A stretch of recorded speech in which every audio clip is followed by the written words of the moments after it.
Hello बच्चों, आज जो हम डिस्कस करने जा रहे हैं, स्टार्ट करने जा रहे हैं एक इम्पॉर्टेंट टॉपिक। और ये छोटा टॉपिक है लेकिन बहुत ही इम्पॉर्टेंट टॉपिक, और ख़ास करके किसी भी कॉम्पिटिटिव एग्ज़ाम में इससे जो क्वेश्चन पूछा जाता है वो आराम से बनेगा।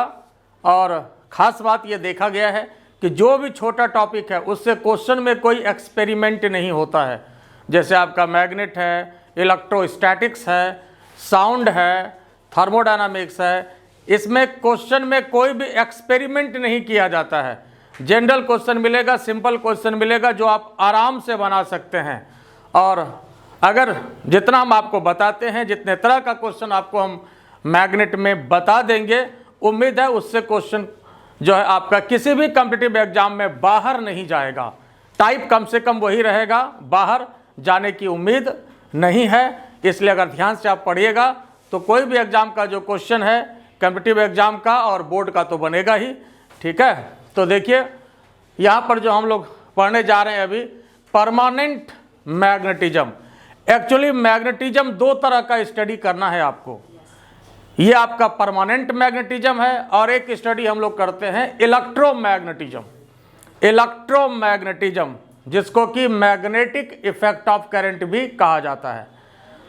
तो यहाँ पर जो हम लोग पढ़ रहे हैं ये परमानेंट मैग्नेटिज्म, जिसको कि क्लासिकल मैग्नेटिज्म भी कहा जाता है, जिसको कि हम लोग सिर्फ मैग्नेट के नाम से जानते हैं। जो बच्चे में मैग्नेट से खेलते थे, है ना, सुई वगैरह सटाते होगे, कांटी वगैरह सटाते होगे, खेलते थे ना बच्चे में, तो बस वही मैग्नेट है। उसी के बारे में यहाँ पर स्टडी करना है ना, उसी के बारे में स्टडी करना है। तो ये परमानेंट मैग्नेटिज्म है। जैसे जो भी मैग्नेट होता है जो आप लोग खेलते थे, उसका जो प्रॉपर्टी होता है मैग्नेटिक प्रॉपर्टी, वो परमानेंट रहता है। ऐसा नहीं कभी है फिर शाम में ख़त्म हो जाएगा, 2 रोज़ बाद ख़त्म हो जाएगा, ऐसा नहीं है। ठीक है, ख़त्म होता है, धीरे धीरे घटता है, लेकिन वो लंबे समय बाद, 10-20 साल बाद, 5 साल बाद इस तरह से घटता है। तो और भी कई वजह से घटता है, वो तो हम बाद में बात करेंगे। ठीक है, लेकिन तो यहाँ पर जो है ये आपका टॉपिक है परमानेंट मैग्नेटिज्म, या जिसको क्लासिकल मैग्नेटिज्म भी कहा जाता है, या सिर्फ मैग्नेट भी कहा जाता है। ठीक है, और एक टॉपिक पढ़ेंगे इलेक्ट्रोमैग्नेटिज्म पढ़ते हैं, जिसको कि मैग्नेटिक इफेक्ट ऑफ करंट कहा जाता है, या उसको एक और नाम दिया जाता है moving charge and magnetism. Moving charge and magnetism. ठीक है, लेकिन यहाँ पर हम लोग परमानेंट मैग्नेटिज्म की बात करते हैं। तो देखिए मैग्नेट जो है, मैग्नेट एक स्पेशल टाइप ऑफ सब्सटेंस है। अच्छा ये बताओ मैग्नेट का खोज कहाँ हुआ था, पता है एनीबॉडी? मैग्नेट का खोज कहाँ हुआ था? देखिए मैग्नेट का जो खोज है, बड़ा खूबसूरत कहानी है इसके पीछे छोटी सी। तो मैग्नेट का जो खोज है ये मैग्नेशिया नाम के कंट्री में हुआ था। मैग्नेट का खोज मैग्नेशिया नाम के कंट्री में हुआ था। वहाँ पर जो है भेड़ वगैरह को जो चराने जाते थे लोग, और भेड़ के पैर में जो है वो जो जैसे घोड़ा को नाल पहनाते हैं, तो वहाँ पर उसी तरह से उसको भी जो है नाल पहनाया जाता था, जिसको हॉर्स बोलते हैं। तो वो लोहे का वो होता था। तो जब भेड़ को लोग चराने जाते थे तो ऐसा ऑब्जर्व किया कि भेड़ का जो पैर है वह उठता ही नहीं है। भेड़ का जो पैर है वो सट जाता था पहाड़ी पर, या काफ़ी दिक्कत से उठता था। तो ये जो है बड़ा मुश्किल होने लगा भाई क्या बात है, कौन सी बात हो गई। कुछ लोगों को लगा भाई कोई बड़ी भगवत कृपा है या जो भी है, तो चमत्कार है। तो ये बात जाकर के साइंटिस्ट लोगों के पास गई, तो वहाँ आकर के साइंटिस्ट के ग्रुप ने रिसर्च किया, और जब रिसर्च किया तो पाया कि उस पहाड़ी के अंदर एक विशेष टाइप का सब्सटेंस पाया गया, विशेष टाइप का सब्सटेंस पाया गया जिसको कि मैग्नेट कहा गया। और उसकी कुछ स्पेशल प्रॉपर्टी थी कि वह कुछ सर्टेन सब्सटेंस को अपनी तरफ अट्रैक्ट करता है, कुछ सर्टेन सब्सटेंस को अपनी तरफ अट्रैक्ट करता है। और वह जिस सब्सटेंस को अपनी तरफ अट्रैक्ट करता है उसको मैग्नेटिक सब्सटेंस कहा जाता है। जिस सब्सटेंस को वह अपनी तरफ अट्रैक्ट करता है उसको क्या कहा जाता है? मैग्नेटिक सब्सटेंस कहा जाता है। उसका एग्जाम्पल जैसे आयरन है, कोबाल्ट है, निकेल है, ये सभी मैग्नेटिक सब्सटेंस है, जिसको कि मैग्नेट क्या करता है? अट्रैक्ट करता है, सबको नहीं करता, कुछ सब्सटेंस को करता है, कुछ स्पेसिफिक सब्सटेंस को करता है, और जिस सब्सटेंस को वह अट्रैक्ट करता है उसे क्या कहते हैं? मैग्नेटिक सब्सटेंस कहा जाता है। क्या कहा जाता है? मैग्नेटिक सब्सटेंस कहा जाता है। तो मैग्नेट जो है यह एक स्पेशल टाइप ऑफ सब्सटेंस है। Magnet is a special type of substance which is ore of magnetite, which is ore of magnetite, Fe3O4, magnetite Fe3O4. Magnet is a special type of substance which is ore of magnetite and attract some specific substance which is known as magnetic substance, जिसको क्या कहते हैं? Magnetic substance कहते हैं। और उस magnetic substance में जैसे आयरन है, कोबाल्ट है, निकेल है, जिसको यह अपनी तरफ क्या करता है साहब? अट्रैक्ट करता है। ठीक है, तो वह क्या कहलाता है? मैग्नेटिक सब्सटेंस कहलाता है। ऐसा नहीं कि सभी अट्रैक्ट हो जाएगा, ऐसा नहीं है, कुछ स्पेसिफिक सब्सटेंस को वह अट्रैक्ट करता है। ठीक है, अब इसके बाद देखिए type of magnet. Type of magnet, ऐसे मैग्नेट कई तरह का होता है, लेकिन ज़्यादातर 3 तरह का मैग्नेट होता है। ऐसे तो कई तरह का होता है, लेकिन मेजरली 3 तरह का मैग्नेट होता है।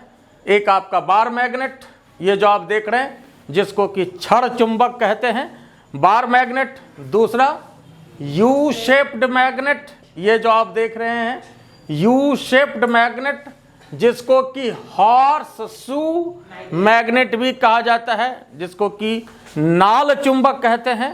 हॉर्स शू मैग्नेट मतलब नाल चुंबक कहते हैं। और ये निडल मैग्नेट तीसरा, जिसको कि सुई चुंबक कहा जाता है। निडल मैग्नेट, ये निडल जैसा है ना, देखो इधर सुई जैसा निकला हुआ, अगर चुभा देंगे तो, है ना, तो ये निडल मैग्नेट। ठीक है, यह निडल मैग्नेट है। और ये कैसा मैग्नेट है? ये कैसा मैग्नेट है? यू शेप्ड, यू तो देख ही रहे हैं आप। और इसको हॉर्स शू मैग्नेट भी कहा जाता है, हॉर्स शू मैग्नेट भी कहा जाता है। और ये कौन सा मैग्नेट है साहब? Bar magnet.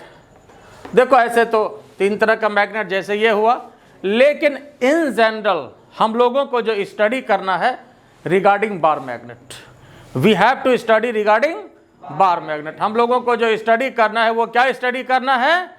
बार मैग्नेट के बारे में स्टडी करना है, छड़ चुंबक के बारे में स्टडी करना है। कहें ना कहें, जैसे किसी क्वेश्चन में अगर देता है कि ए मैग्नेट, तो इसका मतलब वो बार मैग्नेट है। कहीं क्वेश्चन लिखता है कि कोई भी मैग्नेट, तो इसका मतलब वो बार मैग्नेट है। इन जनरल बार मैग्नेट की बात करते हैं। ये बात समझ में आ गया? तो ये बार मैग्नेट है, ये हॉर्सशू मैग्नेट है, और ये नीडल मैग्नेट है। अब यहाँ देखिए, जैसे आप जानते हैं कि मैग्नेट के अंदर, जैसे यहाँ पर जो होता है नॉर्थ पोल होता है, और यहाँ पर साउथ पोल होता है। ये नॉर्थ पोल है और ये साउथ पोल है। ठीक है, ये नॉर्थ पोल है और ये साउथ पोल है। और north pole is taken as, north pole is taken as positive pole, and south pole is taken as, north pole is taken as positive pole, and south pole is taken as negative pole. आई बात समझ में? और pole strength को यहाँ पर positive पोल है तो +m, और यहाँ पर -m से इंडिकेट करते हैं। देखो पोल जो है, कोई भी मैग्नेट का वह पार्ट है, खास करके ये देखिए इस साइड में होता है और यहाँ पर ये इस साइड में, और पोल जो है लास्ट में नहीं होता, थोड़ा सा इसके अंदर होता है। यहाँ भी ये लास्ट में नहीं है, थोड़ा सा इसके अंदर होता है। ठीक है, और पोल जो है वह पार्ट होता है जहाँ पर कि अट्रैक्शन पावर क्या होता है? मैक्सिमम होता है। जहाँ पर अट्रैक्शन पावर मैक्सिमम होता है, जहाँ पर बहुत ज़्यादा अट्रैक्शन पावर होता है। जैसे अगर हम बात करें, फिगर तो आप लोग बना चुके हैं ना, तो जैसे यहाँ पर ये अगर हम लोग आयरन का डस्ट ले जाएं तो ये क्या करेगा? ये ज़्यादा अट्रैक्ट यहाँ पर करेगा, ज़्यादा अट्रैक्ट यहाँ पर करेगा। इस पार्ट में जो है अट्रैक्शन पावर ज़्यादा होगा, तो इसी को हम लोग पोल बोलते हैं। आई बात समझ में? अब दूसरी बात देखो, मैग्नेट के लेंथ की बात, ये भी अब ध्यान से समझना है कि मैग्नेट में जो लेंथ होता है, 2 तरह का लेंथ होता है। जरा देखिए, मैग्नेट में 2 तरह का लेंथ होता है। और बात हम लोग बार मैग्नेट की ही करते हैं।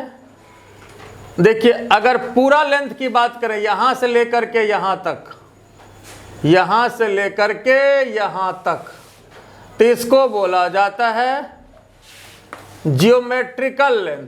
क्या बोला जाता है? जियोमेट्रिकल लेंथ, पूरा लेंथ। मतलब कोई भी मैग्नेट को आप स्केल से माप लीजिए, स्केल से मेजर कर लीजिए, जितना लेंथ आएगा उसको क्या बोलेंगे? ज्योमेट्रिकल लेंथ बोलेंगे। क्या बोलेंगे उसको? ज्योमेट्रिकल लेंथ बोलेंगे। और पोल जैसे यहां पर है प्लस एम माइनस एम, यहां पोल होता है, तो पोल टू पोल यह जो डिस्टेंस होता है पोल से पोल के बीच का, मतलब नॉर्थ पोल है ये और ये साउथ पोल, तो इसको बोला जाता है मैग्नेटिक लेंथ। क्या बोला जाता है इसको? Magnetic length. क्या बोला जाता है? Magnetic length. यार जवान आदमी हो, जरा जोर से बोलो, क्या बोला जाता है? Magnetic length. क्या बोला जाता है? और पूरा जो लेंथ है इसको क्या बोला जाता है? Geometrical length. ये पता चलेगा ना कि हाँ जवान आदमी क्लास में बैठा हुआ, ठीक है। तो क्या बोलते हैं इसको? पूरा लेंथ को क्या बोलेंगे? Geometrical length. और pole to pole magnetic length जो होता है ये अंदर की बात होती है। मैग्नेटिक लेंथ क्या होता है?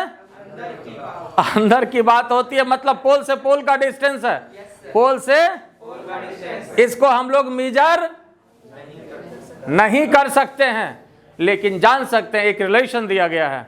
ऐसे तो ये अंदर की बात है, तो ये मेजर करना थोड़ा मुश्किल है, लेकिन ज्योमेट्रिकल लेंथ को मेजर कर सकते हैं। ज्योमेट्रिकल लेंथ को मेजर, तो ज्योमेट्रिकल लेंथ क्या हुआ? पूरा लेंथ, होल लेंथ जो आप मेजर कर सकते हैं स्केल से, वह जो पूरा लेंथ जो होता है वह ज्योमेट्रिकल लेंथ होता है। तो ज्योमेट्रिकल लेंथ आइए लिख लें हम लोग, ज्योमेट्रिकल लेंथ। ज्योमेट्रिकल लेंथ क्या होता है? होल लेंथ, पूरा length, whole length of the magnet, whole length of the magnet is known as geometrical length. Geometrical length, पूरा लेंथ। और मैग्नेटिक लेंथ क्या होगा? मैग्नेटिक लेंथ को कैसे डिफाइन करेंगे? देखो सबसे पहले तो ये भी जानकारी रखिए कि मैग्नेटिक लेंथ को इफेक्टिव लेंथ भी कहा जाता है। क्या कहा जाता है? मैग्नेटिक लेंथ को क्या कहा जाता है? इफेक्टिव लेंथ कहा जाता है। क्या कहा जाता है? इफेक्टिव लेंथ कहा जाता है। और होता क्या है ये? Distance between north pole and south pole. North pole और साउथ पोल के बीच का जो डिस्टेंस होता है, distance between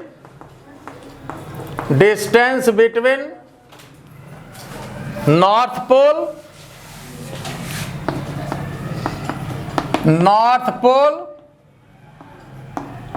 and south pole is known as क्या कहा जाएगा? क्या कहा जाएगा? Magnetic length. या और इसको क्या कहते हैं? और इसको क्या कहते हैं? इफेक्टिव लेंथ कहते हैं। तो ये नॉर्थ पोल और साउथ पोल के बीच का डिस्टेंस है। नॉर्थ पोल साउथ पोल के बीच का डिस्टेंस क्या होता है? Magnetic length. अब ये बताओ मैग्नेटिक लेंथ छोटा होगा कि बड़ा होगा? मैग्नेटिक लेंथ छोटा होगा कि बड़ा होगा? छोटा होगा। ज्योमेट्रिकल लेंथ से तो छोटा ही होगा, स्वाभाविक सी बात है। इसलिए कि मैग्नेटिक लेंथ तो पोल से पोल के बीच का डिस्टेंस है, पोल से पोल के बीच का डिस्टेंस है, ठीक है। और इसके लिए एक रिलेशन दिया गया है कि अगर आप ज्योमेट्रिकल लेंथ आप निकाल लेते हैं, जो कि आसान बात है, ज्योमेट्रिकल लेंथ आप नाप लीजिए, मिल जाएगा। आई बात समझ में? तो जो एक रिलेशन है स्टार मार्किंग में लिख लीजिए, मैग्नेटिक लेंथ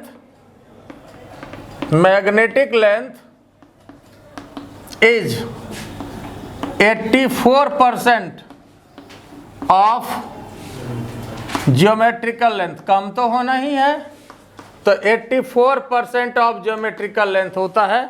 यह एक रिलेशन एक्सपेरिमेंट के आधार पर दिया गया है। मान लो अगर 1 मीटर का अगर ज्योमेट्रिकल लेंथ है साहब, तो मैग्नेटिक लेंथ कितना होगा? 84 सेंटीमीटर का होगा।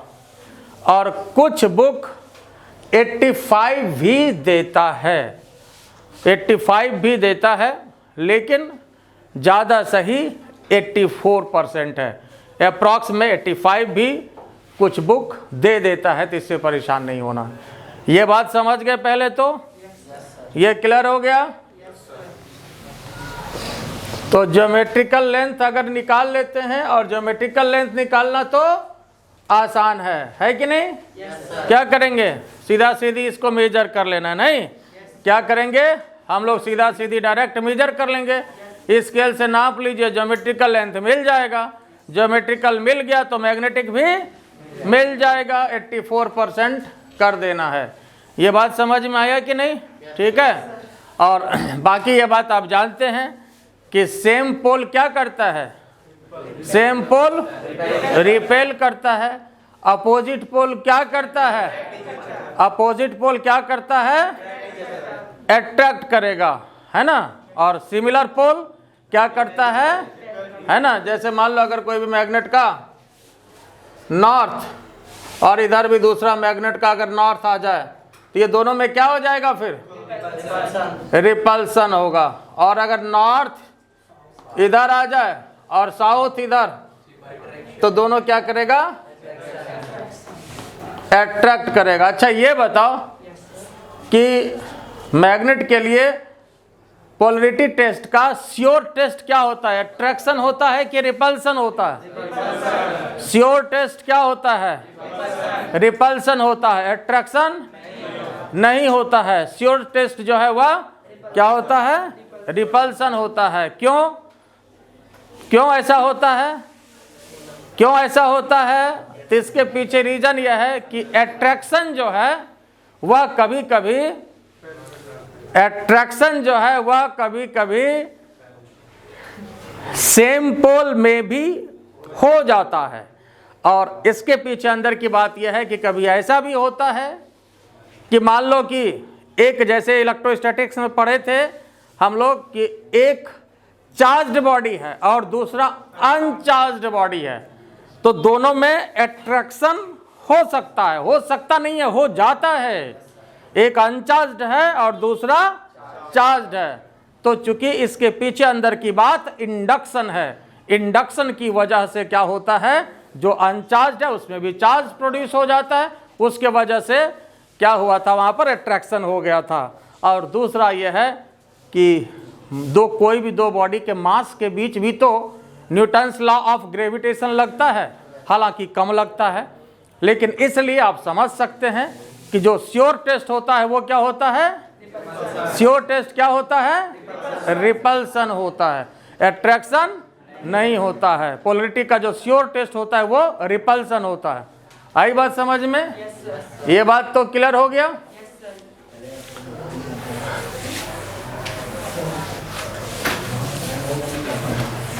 और अब आइए नेक्स्ट इंपॉर्टेंट टॉपिक हम डिस्कस कर रहे हैं, ये लिख लिया आप लोग, मैग्नेटिक मोमेंट।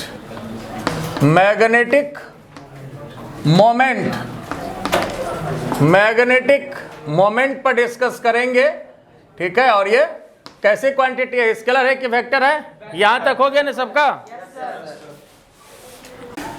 आइए next concept, magnetic moment. Magnetic moment यह बहुत ही इंपॉर्टेंट फिजिकल क्वांटिटी है, मैग्नेटिक मोमेंट। और मैग्नेटिक मोमेंट वेक्टर क्वांटिटी है। और मैग्नेटिक मोमेंट जो डिफाइन करते हैं हम लोग, मैग्नेटिक मोमेंट को जो डिफाइन करते हैं, यह पोल स्ट्रेंथ और मैग्नेटिक लेंथ, पोल स्ट्रेंथ और मैग्नेटिक लेंथ, इस दोनों का प्रोडक्ट है। और इसी से मैग्नेटिक मोमेंट को डिफाइन भी किया जाता है। Magnetic moment is defined as product of magnitude of pole strength. तो पोल स्ट्रेंथ का मैग्नीट्यूड कहने का मतलब है कि जैसे प्लस एम माइनस एम होता है तो माइनस को नहीं लेना है, माइनस को नहीं लेना है। तो इसका जो मैग्नीट्यूड m इंटू 12, तो मैग्नेटिक मोमेंट m इंटू 12, और यहाँ पर m क्या है, पोल स्ट्रेंथ है, और 12 क्या है, मैग्नेटिक लेंथ है। तो मैग्नेटिक मोमेंट को डिफाइन किया जाता है मैग्नेटिक मोमेंट m इंटू 12, यही डिफिनेशन ही होता है। जैसे अगर मोमेंटम की बात करते हैं, लीनियर मोमेंटम, तो इसका डिफिनेशन क्या होता है, m भी product of mass into velocity, mass और वेलोसिटी का प्रोडक्ट ही जो है मोमेंटम होता है। तो उसी तरह से यहाँ पर m इंटू 12 पोल स्ट्रेंथ और मैग्नेटिक लेंथ, इस दोनों का जो प्रोडक्ट होता है इसी को बोलते हैं मैग्नेटिक मोमेंट। ठीक है, तो magnetic moment is defined as product of magnitude of pole strength and magnetic length. और मैग्नेटिक लेंथ को क्या कहते हैं, इफेक्टिव लेंथ भी कहा जाता है। मैग्नेटिक लेंथ को क्या कहते हैं, इफेक्टिव लेंथ भी कहा जाता है। और मैग्नेटिक मोमेंट कैसी क्वांटिटी है, वेक्टर क्वांटिटी है। मैग्नेटिक मोमेंट कैसी क्वांटिटी है, वेक्टर क्वांटिटी है। और मैग्नेटिक मोमेंट का जो डायरेक्शन होता है, फिजिक्स में जो हम लोग लेते हैं साउथ पोल से नॉर्थ पोल, साउथ पोल से नॉर्थ पोल, साउथ से नॉर्थ हम लोग फिजिक्स में लेते हैं, लेकिन केमिस्ट्री वाले उल्टा लेते हैं। केमिस्ट्री में जो इसका डायरेक्शन होता है ना, but in chemistry direction of magnetic moment is taken from north pole to south pole. Chemistry वाले इसका डायरेक्शन उल्टा लेते हैं। तो केमिस्ट्री वाले सर अगर उल्टा लेंगे तो परेशान मत होइएगा, ऐसा नहीं कि सर जो है फिजिक्स में ये बताया आप जो उल्टा बता दिए। तो इससे कोई दिक्कत वाली बात नहीं है, ये कन्वेंशन की बात है, ये कंसिडरेशन की बात है, कन्वेंशन की बात है, कंसिडरेशन की बात है। जैसे हम लोग इंडिया में गाड़ी चलाते हैं बाएं तरफ, है ना, बहुत सारे वेस्टर्न कंट्री में गाड़ी चलता है दाएं तरफ, अमेरिका में दाएं चलाते हैं। तो इससे कोई दिक्कत वाली बात नहीं है ना। दिक्कत वाली बात तब होगी जबकि कोई भी इंडिया का आदमी अमेरिका में वहाँ कहेगा कि नहीं हम जो है यहाँ पर बाएं चलाएंगे, तब गड़बड़ हो जाएगा। तो आप इस कंट्री में इस कंट्री का जो रूल है उसको फॉलो करिए, और जब आप अमेरिका जाते हैं, कोई दूसरा कंट्री जाते हैं, तो वहाँ का जो ट्रैफिक रूल है आप उसको फॉलो करिए। आई बात समझ में? तो फिजिक्स पढ़ते हैं तो फिजिक्स के रूल को फॉलो करिए, और जब केमिस्ट्री की बात होगी तो वहाँ पर केमिस्ट्री के रूल को फॉलो करिएगा, है ना। फिजिक्स केमिस्ट्री के टीचर को भिड़ाइएगा नहीं। आई बात समझ में? इसलिए तुम लोग तो चले जाओगे, हम लोग तो रहेंगे, है ना, एक जगह। इसलिए जो है अपना डायरेक्शन जो है वो ध्यान में रखिए कि फिजिक्स में क्या लेंगे और केमिस्ट्री में क्या लेते हैं। और वैसे समझने के लिए अंदर की बात यह है कि फिजिक्स में हम लोग जो मैग्नेटिक फील्ड का डायरेक्शन लेते हैं, और या ये बताओ कि इलेक्ट्रिक फील्ड का जो डायरेक्शन लेते हैं, तो इलेक्ट्रिक फील्ड का क्या डायरेक्शन लेते हैं, पॉजिटिव से निगेटिव, पॉजिटिव से। तो चूंकि पॉजिटिव से निगेटिव इलेक्ट्रिक फील्ड का डायरेक्शन होता है, तो यहाँ पर उल्टा डायरेक्शन लेते हैं उसका। ठीक है, क्या लेते हैं यहाँ, उल्टा डायरेक्शन लेते हैं। आई बात समझ में? तो इसलिए यहाँ पर जो है उल्टा डायरेक्शन रखा गया, नहीं तो फिर जो है इलेक्ट्रिक फील्ड के डायरेक्शन में हो जाएगा, मैग्नेटिक फील्ड के डायरेक्शन में हो जाएगा। इस वजह से यहाँ पर जो है उल्टा लिया गया है। ठीक है, इससे कोई दिक्कत वाली बात नहीं है। ठीक है, और मैग्नेटिक मोमेंट m इंटू 12 होता है।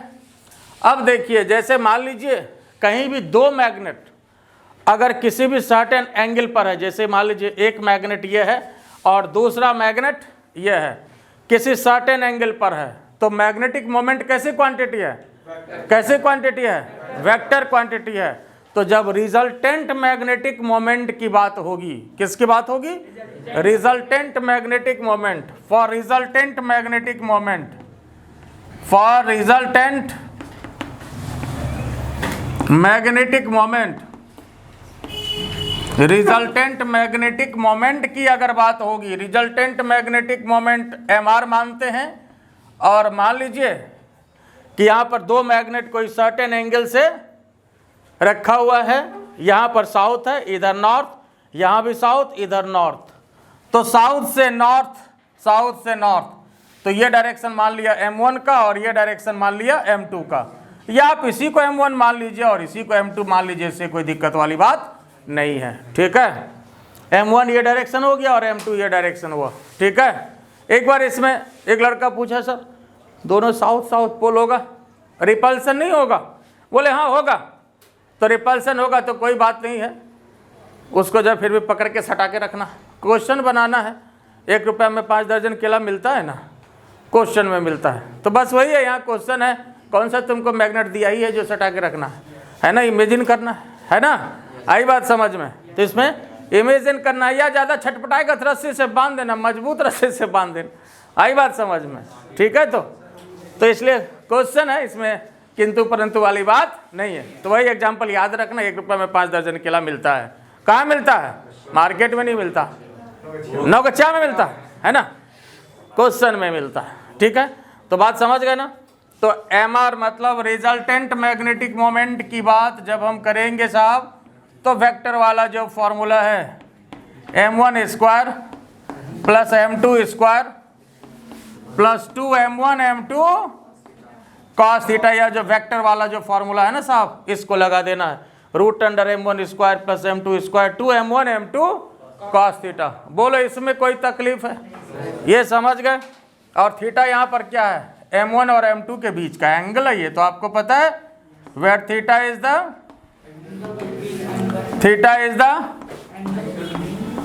इज द एंगल बिटवीन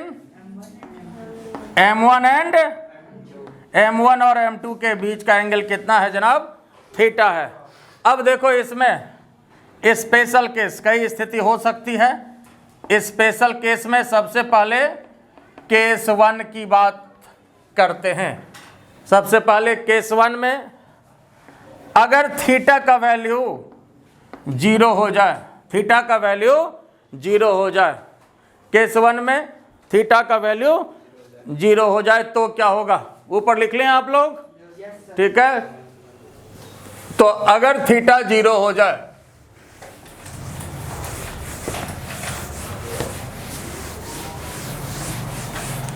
तो थीटा अगर 0 हो जाए तब जरा बताइए। तो आपका ये फॉर्मूला जो है, और जैसे ही रूट पर गया तो इसका मॉड हो जाएगा।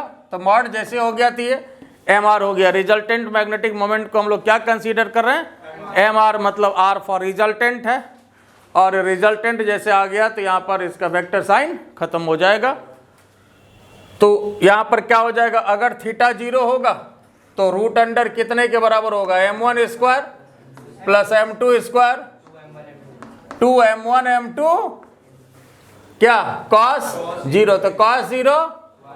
अब ये बताओ 0 वाली जो बात होगी कब होगी? जब दोनों मैग्नेट इस तरह से हो, साउथ नॉर्थ साउथ नॉर्थ। यहाँ ये डायरेक्शन M1 का M2 का होगा। मान लो M1 ये है, ये M2 है। अब यहाँ देखो इस सिचुएशन में थीटा 0 हुआ या नहीं? बोलो थीटा 0 हुआ? कोई तकलीफ इसमें? ठीक बात है। तो अब जरा बताओ तो साहब कितना हो जाएगा? Root under M1 square 2M1 M2 और cos 0 1 हो गया। तो MR कितने के बराबर हो गया? M1 प्लस M2 का होल स्क्वायर, मतलब M1 प्लस, बोलो कोई तकलीफ इसमें? तो इसमें जो मैग्नेटिक मोमेंट हो जाएगा ये M1 प्लस M2 हो जाएगा। M1 प्लस M2 हो जाएगा। कब? जबकि थीटा इक्वल टू 0 है। ये केस 1 हुआ। अब आइए केस 2 की बात करते हैं। इफ केस 2 की बात करते हैं, अगर थीटा इक्वल टू 90 हो, थीटा क्या होना चाहिए? 90 होना चाहिए। तो जरा सोचो तो साहब, यहां तक लिखा हुआ है ना। तो थीटा इक्वल टू 0 हो गया, हम लोग ले चुके हैं। अब यहां पर थीटा इक्वल टू 90। तो देखो थीटा 90 की बात कब होगी? जब इस तरह का सिचुएशन होगा। मान लो साउथ पोल नॉर्थ पोल, और इधर जो है ये मैग्नेट को ऐसे साउथ यहाँ नॉर्थ यहाँ, ठीक है। तो साउथ से नॉर्थ ये डायरेक्शन यहाँ भी साउथ से नॉर्थ, ये मान लीजिए M1 हो गया और ये मान लो M2 हो गया, ठीक है। ये मान लिया M1 हो गया और ये मान लो M2 हो गया। और थीटा कितना हो गया? थीटा कितना हो गया? 90। देखो 90 है कि नहीं, है ना। हालांकि यहाँ नॉर्थ इधर दें साउथ इधर दें तो भी एंगल तो 90 ही होगा, है ना। नॉर्थ इसका यहाँ दे दें साउथ यहाँ दे दें, इसका नॉर्थ यहाँ दे दें साउथ इधर दें, पलट भी दें तो इसमें कोई फर्क पड़ने वाला नहीं है, ये ऑलरेडी 90 ही रहेगा। बोलो इसमें दिक्कत है? तो अब जरा देखिए तो साहब कि रिजल्टेंट मैग्नेटिक मोमेंट कितना हो जाएगा? M1 square plus M2 square plus 2M1 M2 और cos 90 का मतलब ये 0 हो जाएगा। ये तो मैदान साफ हो जाएगा, हो जाएगा कि नहीं? मैदान साफ हो जाएगा इसका। तो बच क्या जाएगा साहब? Root under. फिर यार जवान आदमी हो बोलते जाओ M1 square plus M2 square. बोलो कोई दिक्कत इसमें? बात क्लियर है? तो रिजल्टेंट मैग्नेटिक मोमेंट MR कितना हो गया? M1 square plus M2 square root under. और अगर इसमें मैं ये कहूँ कि अगर M1 M2 दोनों बराबर है, मतलब मैग्नेट दोनों आइडेंटिकल है, एक समान एक जैसा आइडेंटिकल मैग्नेट है, इसका मतलब M1 और M2 क्या होगा? M1 और M2 क्या होगा? कोई एक मान लें, M1 हम मान ही रहे हैं, तो यहाँ पर MR कितने के बराबर हो जाएगा साहब? डायरेक्ट बता दो। M1 square plus M1 square, direct ऐसे तो M1 रूट 2 बता दीजिए आप। Direct M1 square plus M1 square root under, तो M1 रूट 2 है ना। और ऐसे करना चाहेंगे तो फिर वही हो गया 2M1 स्क्वायर तो M1 रूट 2। लेकिन इसको डायरेक्ट याद रखना है, खास करके परपेंडिकुलर का केस। कोई भी दो फोर्स लग रहा हो, एक इधर एक इधर, परपेंडिकुलर, एक फोर्स इधर एक फोर्स इधर, 20-20 न्यूटन का हो तो रिजल्टेंट कितना होता है? 20 रूट 2। परपेंडिकुलर फोर्स हो 10-10 न्यूटन का हो तो रिजल्टेंट कितना होता है? 10 रूट 2, है ना। 50-50 हो परपेंडिकुलर हो तो 50 रूट 2। तो यहाँ भी तो वही है, M1 है बराबर है तो M1 रूट। बोलो इसमें कोई दिक्कत है? यहाँ तक पहले लिख लीजिए फिर आगे हम डिस्कस करें।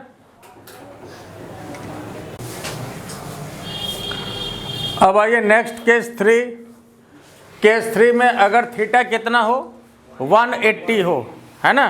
180 हो तो 180 का मतलब दोनों मैग्नेट को इस तरह से रखा गया हो। मान लीजिए ये साउथ पोल नॉर्थ पोल और यहाँ ये साउथ पोल है ये नॉर्थ पोल है, तो इसका डायरेक्शन इधर हो गया और इसका डायरेक्शन इधर हो गया। मान लो M1 का डायरेक्शन इधर और M2 का डायरेक्शन इधर हो गया, तो एंगल कितना हो गया?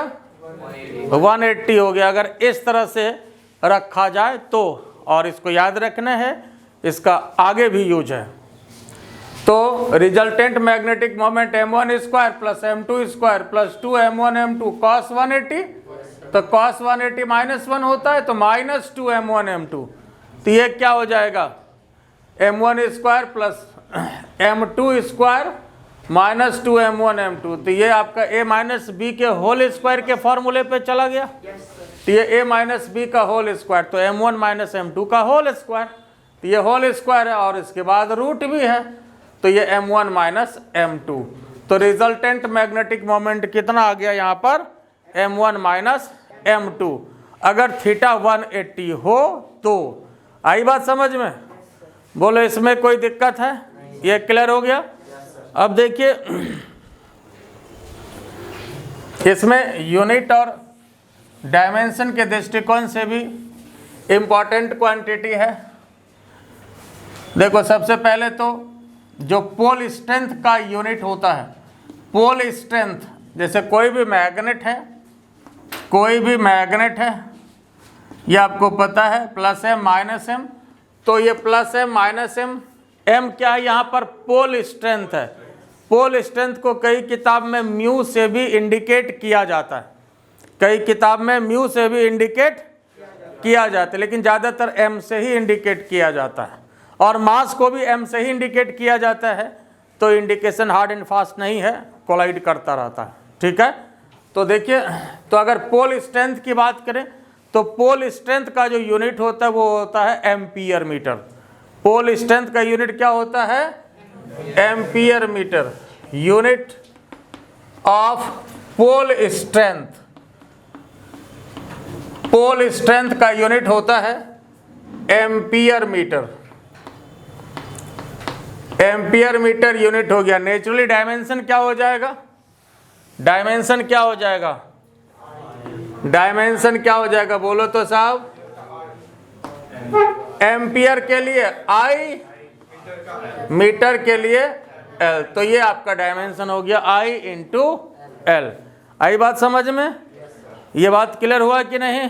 ठीक है, अब देखो, जैसे एक बहुत ही इंपॉर्टेंट फॉर्मूला जैसे हम लोग इलेक्ट्रोस्टैटिक्स में देखे थे, डिस्कस किए थे, क्या होता है? कोई भी चार्ज पार्टिकल पर जो फोर्स लगता है, इलेक्ट्रोस्टैटिक्स में पढ़े थे, F equal to QE। Electrostatics में कोई भी चार्ज पार्टिकल के ऊपर जो फोर्स लगता है, इसके लिए क्या फॉर्मूला होता है? F equal to QE। और ग्रेविटेशनल फील्ड में F equal to mg, gravitational field के लिए। और मैग्नेटिक फील्ड के लिए क्या बताए थे? मैग्नेटिक फील्ड में जो फॉर्मूला लगेगा F equal to mb। Magnetic field में जो फॉर्मूला लगेगा F इक्वल टू, तो ये देखिए सिमिलरिटी, ये फिजिक्स की खूबसूरती है, एक जैसा फॉर्मूला लागू होगा। ये इलेक्ट्रिक फील्ड के लिए F equal to QE, gravitational field के लिए F इक्वल टू mg, और यहाँ पर जो है मैग्नेटिक फील्ड में F इक्वल टू mb। कोई भी अगर पोल स्ट्रेंथ किसी भी मैग्नेटिक फील्ड में हो, कोई भी पोल स्ट्रेंथ अगर किसी भी मैग्नेटिक फील्ड में होता है, मान लीजिए अगर ये मैग्नेटिक फील्ड है और यहाँ पर अगर कोई भी पोल स्ट्रेंथ है, तो इस पर जो फोर्स लगेगा तो क्या फॉर्मूला इसके लिए आएगा साहब? F इक्वल टू mb, याद रहेगा। और ये मैग्नेटिक फील्ड है, तो इसका मतलब क्या होता है कि इधर नॉर्थ और इधर साउथ इन जनरल। और मैग्नेट में मैग्नेटिक फील्ड पर विशेष डिस्कशन करेंगे। इलेक्ट्रिक लाइन ऑफ फोर्सेस जैसे हम लोग इलेक्ट्रोस्टैटिक्स में पढ़े थे, तो उसी तरह से यहाँ पर मैग्नेटिक लाइन ऑफ फोर्सेस भी है। और 80% जो हम लोग इलेक्ट्रोस्टैटिक्स में पढ़े थे वही बात है, 90% कह सकते हैं। और कुछ जो है वो डिफरेंस है। क्या डिफरेंस है, इस पर भी बात होगी कि क्या डिफरेंट है इलेक्ट्रोस्टैटिक्स से और मैग्नेटिज्म में क्या डिफरेंस है, ये बात होगी, इस पर भी बात करेंगे। तो F इक्वल टू mb, और B यहाँ पर क्या है? मैग्नेटिक फील्ड है। B क्या है? मैग्नेटिक फील्ड है। और मैग्नेटिक फील्ड का यूनिट क्या होता है? Unit of magnetic field, unit of magnetic field SI unit Tesla. Magnetic field का यूनिट टेस्ला होता है। ठीक है, जैसे टेस्ला मैग्नेटिक फील्ड के लिए ये SI में होता है। SI में क्या होता है? टेस्ला। टेस्ला, तस्ला नहीं, टेस्ला है ना, टेस्ला SI में। और CGS में होता है गॉस, साइंटिस्ट के नाम से CGS में होता है गॉस। और एक रिलेशन भी याद रखिएगा, एक टेस्ला इक्वल टू 10⁴ गॉस, है ना। 1 टेस्ला इक्वल टू 10⁴ गॉस। यह जो है टेस्ला और गॉस के बीच रिलेशन होता है। ठीक है, ये टेस्ला और गॉस के बीच रिलेशन होता है। यूनिट डायमेंशन के दृष्टिकोण से भी ये काफ़ी इम्पोर्टेंट क्वांटिटी है, ये बात समझे।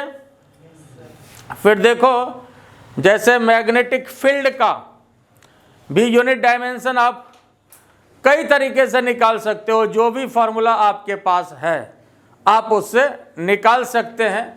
जैसे एक फॉर्मूला आपको हम देते हैं मैग्नेटिक फील्ड के लिए। देखो, फोर्स का जो फॉर्मूला होता है वो होता है BIL, F equal to BIL। I current के लिए है, L लेंथ के लिए है। तो यहाँ देखो, यहाँ से V निकाल सकते हो, B equal to F upon IL, F upon IL। यहाँ से मैग्नेटिक फील्ड निकाल सकते हैं, है ना। तो इसके हिसाब से भी यूनिट आप ले सकते हो। फोर्स का क्या हो जाएगा, फोर्स का न्यूटन, करंट के लिए, करंट के लिए, लेंथ के लिए तो न्यूटन पर एम्पियर मीटर, ये भी आप दे सकते हो, न्यूटन पर एम्पियर मीटर। आई बात समझ में। और फाइनली इसी को एक्चुअली एक टेस्ला बोला जाता है। ठीक है, आई बात समझ में। अब यहां देखो, F इक्वल टू BIL, यह भी फॉर्मूला होता है। और अभी हमने दिया F इक्वल टू MB, यह भी दिया आपको F इक्वल टू MB। तो यहां से भी देखो, अगर पोल स्ट्रेंथ को निकालना चाहेंगे तो F बाय B, ये देखो पोल स्ट्रेंथ है। What is M here, M क्या है, पोल स्ट्रेंथ है। तो यहां से अगर हम पोल स्ट्रेंथ को देना चाहें, पोल स्ट्रेंथ को देना चाहें तो F अपॉन B। तो फोर्स के लिए क्या होता है बताओ, न्यूटन। और मैग्नेटिक फील्ड के लिए देखो तो क्या होता है, मैग्नेटिक फील्ड के लिए अभी जो दिया हमने यहाँ पर है, यहाँ के हिसाब से न्यूटन, नीचे ampere metre, ampere metre, newton newton cancel, ampere metre. Pole strength का यूनिट एम्पियर मीटर। कैसे हुआ, ये बात साबित हो गया कि पोल स्ट्रेंथ का जो यूनिट आपको लिखाए थे एम्पियर मीटर, ये कैसे हुआ, ये बात यहाँ पर साबित हो गया, एम्पियर मीटर। लेकिन याद रखना आपको डायरेक्ट है, इसलिए कि पोल स्ट्रेंथ का काम जो है वह आपको बराबर पड़ने वाला है। पोल स्ट्रेंथ का काम हमेशा पड़ेगा तो एम्पियर मीटर होता है। ये बात क्लियर हुआ कि नहीं। और मैग्नेटिक फील्ड का भी यहाँ पर हम लोग देख लिए, टेस्ला होता है। मैग्नेटिक फील्ड का डायमेंशन भी यहाँ से हम लोग निकाल सकते हैं, है ना। मैग्नेटिक फील्ड का डायमेंशन भी निकाल सकते हैं कि नहीं निकाल सकते हैं, बताओ तो। Dimension of magnetic field, dimension of magnetic field, force के स्थान पर MLT-2, करंट के लिए, करंट के लिए, और इसके बाद L। बात समझ में आया। तो फोर्स के लिए MLT-2, करंट के लिए I, और लेंथ के लिए L। करंट के लिए I भी होता है और A भी चलता है, किसी किसी किताब में आपको A भी मिलेगा, तो परेशान नहीं होइएगा, A भी मिलेगा, लेकिन ज़्यादातर I ही चलता है। तो MT-2 I-1। और ये सिमिलरिटी तो जरूर याद रखिएगा, F equal to QE, F equal to MG, F equal to MB। ये किसके लिए था, मैग्नेटिक फील्ड, मैग्नेटिक फील्ड। ये किसके लिए था, इलेक्ट्रोस्टैटिक फील्ड, है ना। और ये किसके लिए है, ग्रेविटेशनल फील्ड। और समझने के लिए जो इलेक्ट्रिक फील्ड का कॉन्सेप्ट है वही मैग्नेटिक फील्ड का कॉन्सेप्ट है, और वही यहाँ पर G का कॉन्सेप्ट है। ग्रेविटेशनल फील्ड में वही कॉन्सेप्ट G का होता है, जो कि आप जानते हैं एक्सेलरेशन ड्यू टू ग्रेविटी का होता है। ये बात क्लियर हुआ कि नहीं। तो पहले इसको लिख लीजिए, फिर हम आगे डिस्कस कर रहे हैं।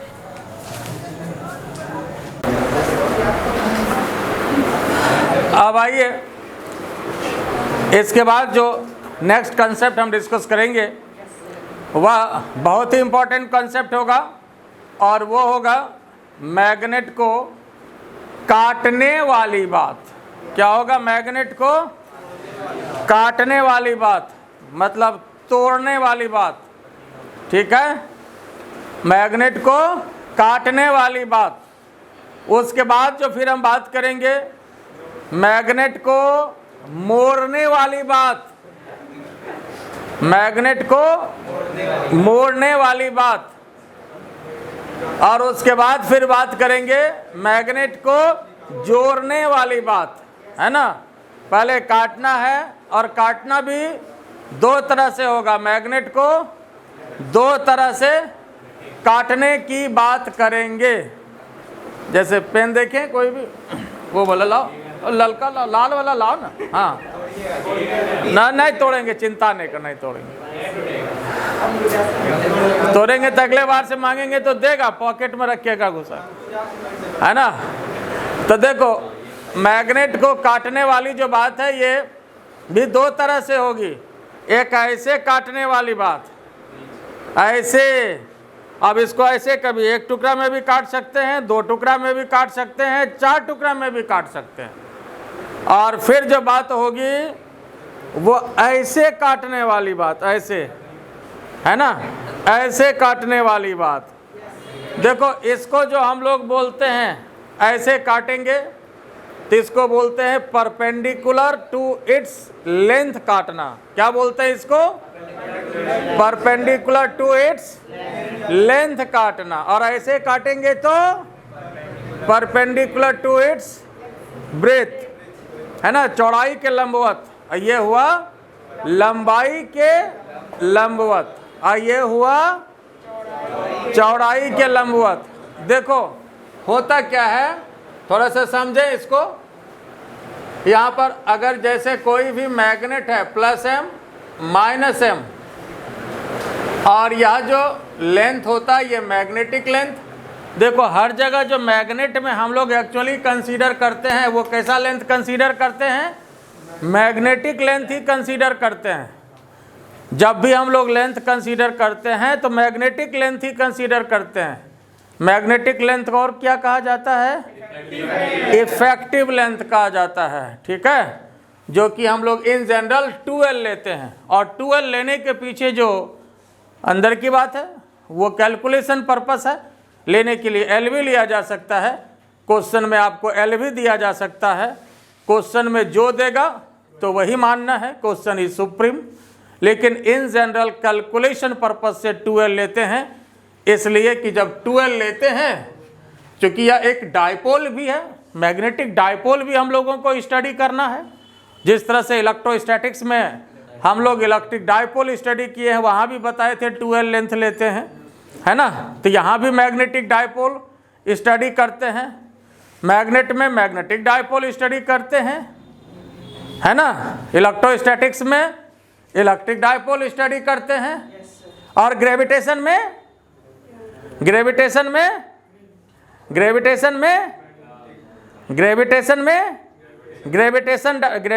डायपोल स्टडी करते हैं कि नहीं करते हैं? करते हैं कि नहीं करते हैं? नहीं करते हैं। ऐसा नहीं कि जोश में आके इसमें भी ग्रेविटेशनल डायपोल स्टडी करते हैं। तो ग्रेविटेशन में ग्रेविटेशनल डायपोल पढ़ाए थे क्या? पढ़ाए थे? तो जबरन पढ़ा देंगे, पढ़ना ही नहीं है, होता ही नहीं है। तो ग्रेविटेशन में ग्रेविटेशनल डायपोल नहीं पढ़ाए हैं, पढ़ना ही नहीं है। ग्रेविटेशनल डायपोल स्टडी नहीं करते हैं। क्यों नहीं करते हैं? क्यों नहीं करते हैं? हाँ, पता तो सब है, तुम लोग जवान आदमी है, सोचेगा तो तुम लोग को बहुत कुछ पता चलेगा, है ना। अरे बड़ी सीधी बात है। डायपोल में होता क्या है? प्लस माइनस, है ना। यहाँ भी क्या है? प्लस। तो पता कैसे नहीं है? सब बात पता चलेगा। यहाँ प्लस माइनस। इलेक्ट्रोस्टैटिक्स में भी क्या होता है? प्लस क्यू माइनस क्यू, है ना। प्लस क्यू माइनस क्यू, तभी तो डायपोल होता है। यहाँ प्लस है minus M, north pole south pole. और अगर ग्रेविटेशन लेंगे तो वहाँ फिर क्या लोगे? Plus mass minus mass. Minus mass होता नहीं है, there is no any significance of negative mass in general.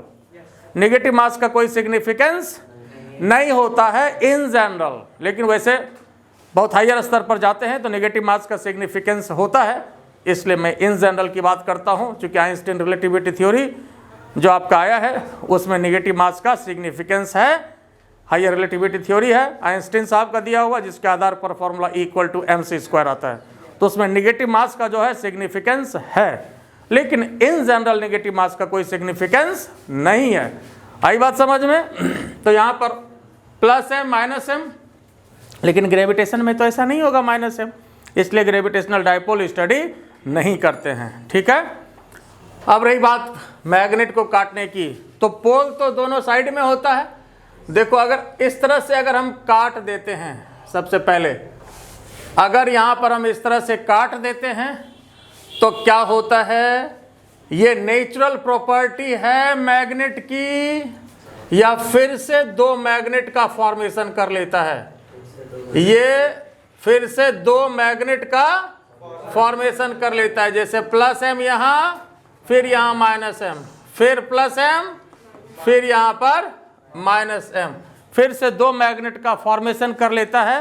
And this is the natural property of the magnet, this is the natural property of the magnet. ऐसे तो लगता है कि जैसे ऐसे काट दिए तो +m अलग हो गया, -m अलग हो गया, लेकिन ऐसा नहीं होता है। यह मैग्नेट की नेचुरल प्रॉपर्टी है कि जिसके कारण वह फिर से दो छोटा छोटा मैग्नेट का फॉर्मेशन कर लेता है और इसके पोल स्ट्रेंथ पर कोई फर्क नहीं पड़ता है, पोल स्ट्रेंथ पर कोई फर्क नहीं पड़ता है। अब मन में यह भी आता होगा आप लोगों को, क्या ऐसा क्यों होता है कि नहीं? ऐसा क्यों होता है, ऐसा मन में आता है? तो ये गलत बात है, नहीं आना चाहिए। आता है तो अच्छी बात है, इसलिए कि इसका जवाब आज तक साइंटिस्ट के पास भी नहीं है, इसका जवाब अभी तक साइंटिस्ट के पास भी नहीं है। This is the matter of research till now also. ये आज तक जो है ये आपका रिसर्च का सब्जेक्ट बना हुआ है, a matter of differences among the scientist till now also.